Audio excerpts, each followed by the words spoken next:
اعوذ باللہ من الشیطان الرجیم بسم اللہ الرحمن الرحیم۔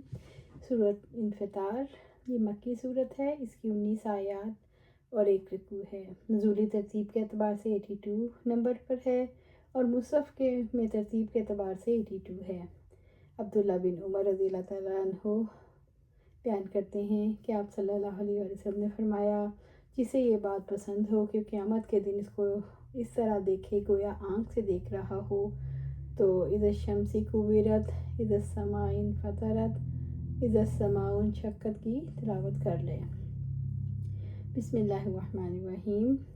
سورۃ انفطار، آیا 1۔ اذا السماء انفطرت، جب آسمان پھٹ جائے گا۔ انفطرت، فطر کے معنی کسی چیز کو لمبائی میں یوں پھاڑنا کہ اس میں شگاف پڑ جائے، اور بطور شگاف کے معنی میں آتا ہے۔ اس لحاظ سے اس کے معنی چڑ جانا بھی درست ہے اور پھٹ جانا بھی۔ جو صورت بھی ہو، اس سے آسمان میں شگاف پڑ جائے۔ قیامت کے دن آسمان ٹکڑے ٹکڑے ہو جائے گا، اللہ تعالیٰ کے حکم اور روب سے پھٹ جائے گا۔ سورۃ انفطار، آیا 2۔ وَإِذَا الْكَوَاكِبُ انتثرت، اور جب ستارے بکھر جائیں گے۔ انتثرت، بکھر جائیں گے۔ نشر ہر اس چیز کو کہتے ہیں جو کسی سے جھڑ کر گر جائے۔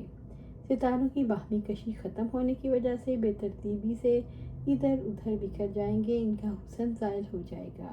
ستارے اللہ کے حکم سے بکھر جائیں گے۔ سورۃ انفطار، آیا 3۔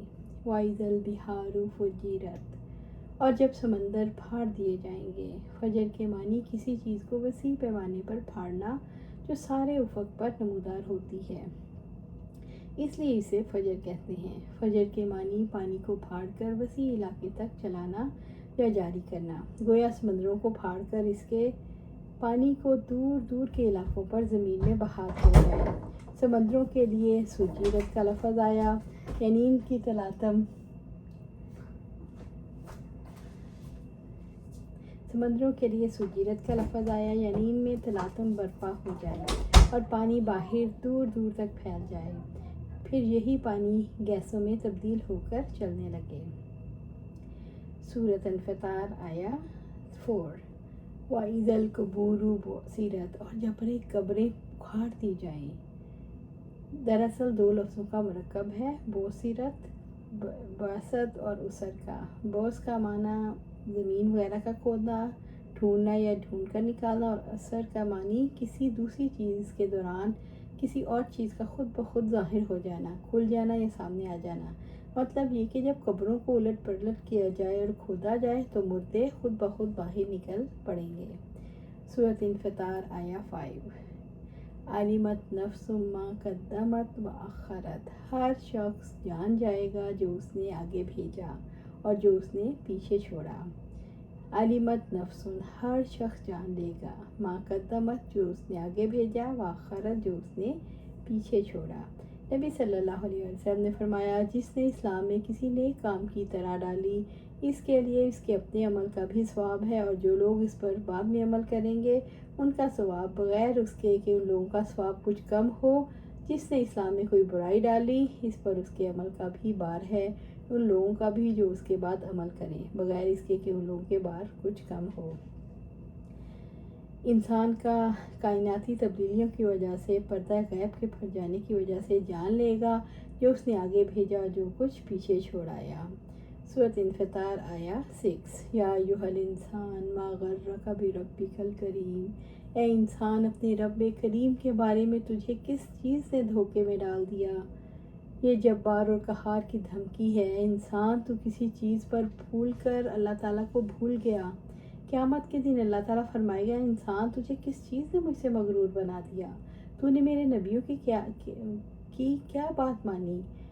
عمر رضی اللہ تعالیٰ عنہ نے کسی کو یاد پڑھتے ہوئے پایا تو فرمایا، جہالت نے اسے مغرور بنا دیا۔ آپ صلی اللہ علیہ وسلم نے ارشاد فرمایا، جب کوئی شخص نماز میں کھڑا ہوتا ہے تو اللہ بھی اپنا رخ اس کی طرف کر لیتا ہے، پھر آدمی رخ پھیر لیتا ہے تو اللہ بھی فرماتا ہے، اے ابن آدم، کس کی طرف سے تو رخ پھیرتا ہے؟ مجھ سے بہتر کون ہے؟ میری طرف رخ کر۔ جب آدمی دوبارہ رخ کرتا ہے تو اللہ تعالیٰ وہی پہلی بات فرماتا ہے۔ جب تیسری بار آدمی منہ پھیر لیتا ہے تو اللہ بھی اس کے منہ پھیر لیتا ہے۔ انسان کو شیطان کے دھوکے کے مبتلا کرتا ہے، پھر وہ حقیقت جاننے کی خواہش ہی نہیں رکھتا۔ رب کے ساتھ کفر کرتا ہے جس نے اس پر احسان کیے، جس نے وجود بخشا، عقل اور فہم عطا کی۔ انسان رب کے احسانات کو بھولتا ہے تو رب کی طرف سے دھوکے میں مبتلا ہو جاتا ہے۔ سورۃ انفطار آیہ 7۔ الذی خلقک فسواک فعدلک، جس نے تجھے پیدا کیا، پھر تجھے درست کیا، پھر تجھے برابر کیا۔ الذی خلقک، جس نے تجھے پیدا کیا، فسواک، پھر تجھے درست بنایا، فعدلک، پھر تجھے برابر کیا۔ اس نے تجھے درست اور معتدل ترتیب پر حسین ترین شکل اور جمیل ترین حیت میں پیدا کیا۔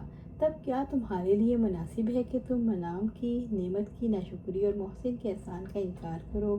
بلا شبہ یہ محض تمہاری جہالت، تمہارے ظلم، تمہاری عناد اور تمہاری طرف سے حق کو ٹھیک کرنے سے کے سوا کچھ نہیں۔